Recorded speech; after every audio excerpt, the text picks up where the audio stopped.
So just when you thought things couldn't get worse, man, the Democratic Party is still doing some bullshit. Three states still went ahead with their Democratic Party primaries: Florida, Arizona, and Illinois. So Florida and Arizona and Illinois still went ahead with the whole voting thing. And at a time where the CDC is telling us to avoid large crowds and to self quarantine and practice social distancing, the fact that this would still go on, it's deeply problematic. I would even argue that it's undemocratic, because even if the right to vote is sacred and There is no such thing as a real democracy in the Democratic Party. No such thing.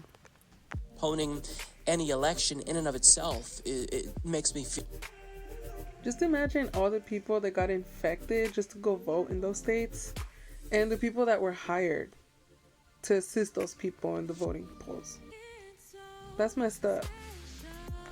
Or, you are exposed to COVID. Since this is asymptomatic, you could expose others who are vulnerable, the elderly, and make more people sick. Like, how many people is this going to endanger by going ahead with these primaries that could have easily been postponed, right? We don't know how long they. If I was an employee in one of those states for the voting polls, I would definitely think about a way to sue them. Even the people that went to go vote. If y'all need some extra money, you guys should figure out how to sue these people in the Democratic Party.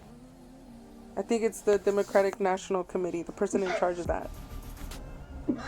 4 weeks, maybe 8 weeks. But we just know that currently, to contain the spread of COVID-19, social distancing is of the utmost necessity. If you don't have to go out, you shouldn't. And we should have these state Democratic parties and the DNC all trying to follow these guidelines. But that didn't happen.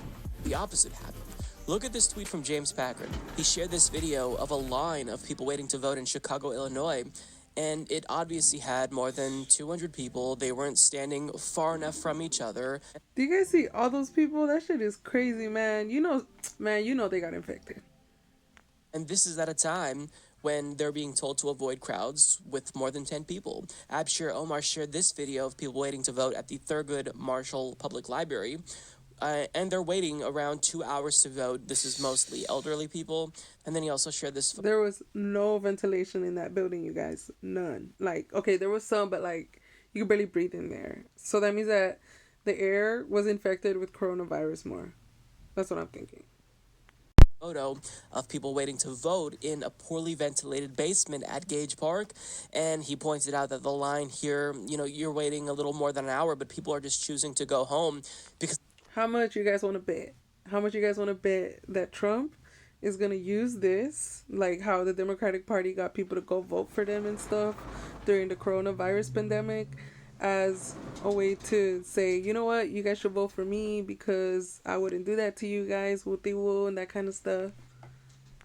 They just don't want to risk it. They feel uneasy being in public when we are being told to stay indoors. And then you have this tweet from Adam E. Ross, who I think very reasonably was scared. He says, "I'm so effing scared to vote tomorrow that I'm crying. I don't want to get coronavirus. I don't want to die." And then he says, "Update, it's 6 a.m. I'm in line. I'm scared shitless. I'm doing this for Bernie. I'm doing this for me. I'm doing this for you." So, I mean, people shouldn't have to make this decision. I get not wanting to postpone primaries because democracy is sacred, but at the same time, you can't Biden is the one who pushed for people to vote. He was the one telling people you guys should go vote. Bernie Sanders did not do that. really have a democracy that is, robust if people are afraid to vote because of a global pandemic where every single country in the world is trying to deal with this and contain it. Now, you'd think that the DNC chairman in particular, Tom Perez, would be doing everything in his power to encourage states to adopt vote by mail and, tell them to postpone this if they need to. But he's. Look, I'm just going to keep it 100 with you guys. I'm not going to vote for Biden. I'm just not. Okay? Trump and Biden, right, are both down to keep our people locked up in cages. Kids. Okay? Not even just kids, just adults, normal people trying to find a better life. I'm not going to go vote for Biden for that. For me, personally, it's tomatoes, tomatoes. Same thing. Some people are probably going to get mad when they hear this. But I believe there is power in not voting. If once you give in to the corruption that they have set up for us, that fear mongering for us to go vote because Trump the scary monster is going to win again, we lose our power again. They're not going to care to please us.